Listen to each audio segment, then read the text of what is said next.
Hello everyone, welcome to Tech Hawk.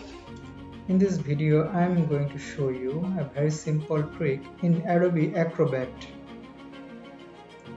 When you open a PDF file with Acrobat, you will find a All Tools pen at the left side.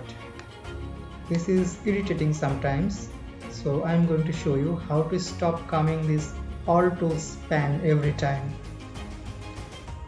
So from this menu, click on it, go to preference, and here from documents categories you will find an option remember last state of the All Tools pen when opening documents.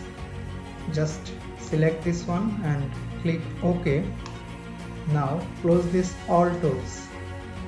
So what will this software do now? It will remember that your All Tools pen is now closed.